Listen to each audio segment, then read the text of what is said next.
बच्चों, अब हम उत्पत्ति के आधार पर शब्द कैसे बने ये जानेंगे।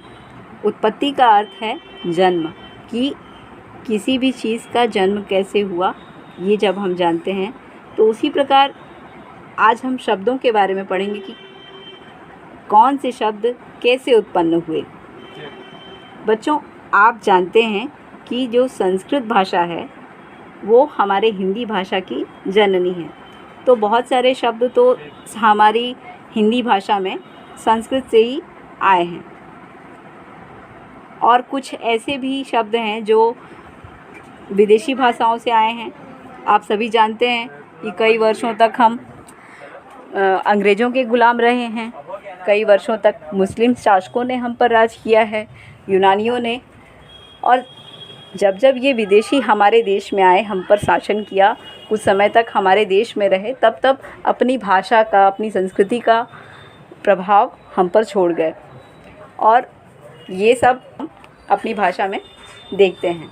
तो ऐसे शब्द विदेशज शब्द कहे जाते हैं। इनके बारे में हम आगे पढ़ेंगे। तो उत्पत्ति के आधार पर जो शब्द हैं वो 5 प्रकार के हैं: तत्सम, तद्भव, देशज, विदेशज, संकर। तत्सम शब्द वो हैं जो संस्कृत भाषा में जैसे संस्कृत में प्रयोग में लाए जाते हैं, उसी प्रकार हिंदी में भी उनका प्रयोग किया जाता है। उनमें कोई भी परिवर्तन नहीं आता है। जैसे हस्त, दंत, गृह, क्षेत्र, ये सभी भाषाओं का प्रयोग, ये सभी शब्दों का प्रयोग हम अपनी हिंदी भाषा में करते हैं। तद्भव शब्द वो हैं जो संस्कृत भाषा में, संस्कृत भाषा से हिंदी में जब आए हैं तो उनमें थोड़ा बहुत परिवर्तन हो गया है। अब ये परिवर्तन हमारे उच्चारण के कारण हुआ है, और उन्हें बोलने की सुविधा से भी बहुत सारे विद्वानों ने उनमें कुछ परिवर्तन कर दिया। तो इस प्रकार संस्कृत के वे शब्द जो हिंदी में कुछ परिवर्तन के साथ प्रयोग में लाए जाते हैं, तो वे तद्भव शब्द कहलाते हैं। जैसे यहाँ पे हाथ, दांत, घर, खेत, जैसा कि आप यहाँ पर देख रहे हैं, इन्हीं तद्भव शब्दों का ये तत्सम शब्द है। तो तत्सम, तद्भव, ये आपको समझ में आ गया होगा। अब हम इसे उदाहरणों के साथ और अच्छे से समझेंगे। देखिए, यहाँ पर हम कुछ उदाहरणों को समझते हैं। ये दुग्ध है। दुग्ध, जब हम बोलते हैं कि दुग्ध पान करा रही है माता, तो उस वक्त हम तत्सम शब्द का प्रयोग करते हैं। लेकिन जब हम बोलते हैं कि बच्चा दूध पी रहा है, तो ये उसी का तद्भव शब्द होता है। संस्कृत का वो शब्द जो हिंदी भाषा में कुछ परिवर्तन के साथ प्रयोग में लाया जाता है, वो तद्भव शब्द है। ठीक है। और संस्कृत में जो तत्सम शब्द हैं, उनमें जो छ से क्षत्रिय, त्र से त्रिशूल, ये सब संयुक्त व्यंजन हैं, वो मोस्टली प्रयोग में लाए जाते हैं। तो आपको ये सभी शब्द याद करना है, और कोई बहुत कठिन काम नहीं है इन्हें याद करना। देखिए, निद्रा, निद्रा, निद्रा से नींद बनी है। आपस में थोड़ा बहुत ये मैच करते हैं। इन्हें अगर आप ट्रिक से याद करेंगे तो बहुत अच्छे से याद हो जाएगा। दुग्ध, दुग्ध का दूध हो गया है, ये आपस में मैच कर रहा है। नृत्य, नाच बन गया है। हस्त, हाथ बन गया है। मस्तक, माथा। श्रृंगार, सिंगार। इसी प्रकार कौन सा तत्सम शब्द तद्भव में कैसे प्रयोग में लाया जाता है, ये अगर आप 2-3 बार सिर्फ पढ़ेंगे तो आपको बहुत अच्छे से याद हो जाएगा। ठीक है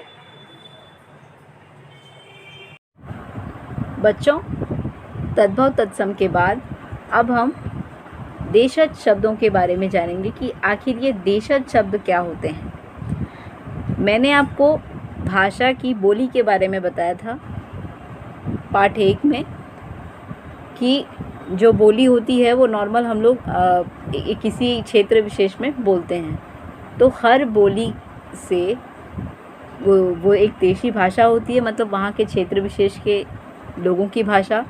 कोई ना कोई ऐसा शब्द होता है जिसे हम अपनी भाषा में प्रयोग में लाते हैं, जैसे लोटा, खटिया, बिंदी, पतीला, छोला, पगड़ी।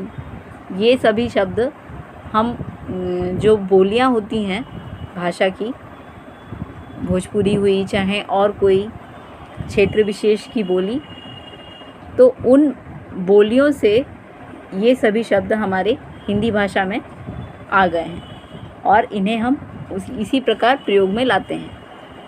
तो ये सभी देशज शब्द हैं। अब विदेशज शब्द ये क्या होते हैं भाई? मैंने आपको बताया था कि कैसे जब जब हमारे देश में कोई ना कोई विदेशी आए हम पर शासन करने या फिर व्यापार करने, अंग्रेजी, यूनानी, मुस्लिम शासक ये सभी आए, तो उन्होंने हमारे भारत में कुछ समय व्यतीत किया, हमारे बीच रहे और अपनी संस्कृति और भाषा के छाप छोड़ गए।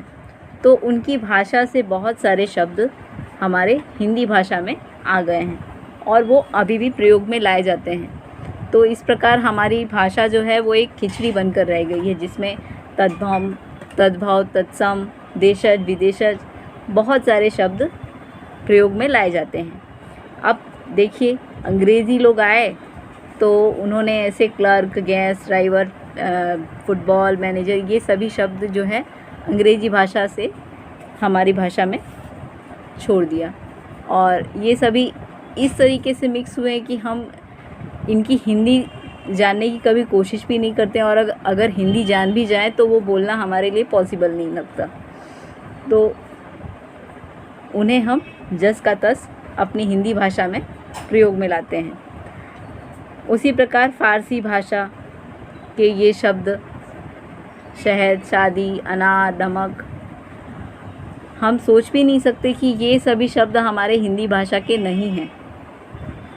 और अरबी भाषा के आज़ाद, औरत, मुहावरा, शतरंज, सबूत, किस्सा, ये तमाम शब्द फ़ारसी, अरबी, ये इन सभी भाषाओं से आए हैं। और उसी प्रकार पुर्तगाली भाषा, उससे तौलिया, नीलाम, फ़ीता, बाल्टी, संतरा, साबुन, ये सभी शब्द। तुर्की भाषा से तोप, कैंची, गलीचा, उर्दू, चाकू, चेचक, ये सभी शब्द आए हैं। और फ्रांसीसी भाषा, जिसे फ्रेंच कहते हैं, कूपन, काजू, अंग्रेज, कारतूस, ये सभी शब्द। और उसी प्रकार चीनी भाषा, रूसी भाषा, इनसे भी ये सभी शब्द हमारी हिंदी भाषा में आ गए हैं, जिन्हें हम प्रयोग में लाते हैं और कभी भी ये समझ में भी नहीं आता हमें कि ये हमारी हिंदी भाषा का अंश नहीं है। ये कोई ना कोई विदेशी शब्द है जिसे हम अपनी भाषा में प्रयोग कर रहे हैं। तो बच्चों, ये सभी शब्द अब आप समझ गए होंगे कि कैसे हमारी भाषा में आए और हम इनका प्रयोग कैसे कैसे करने लगे।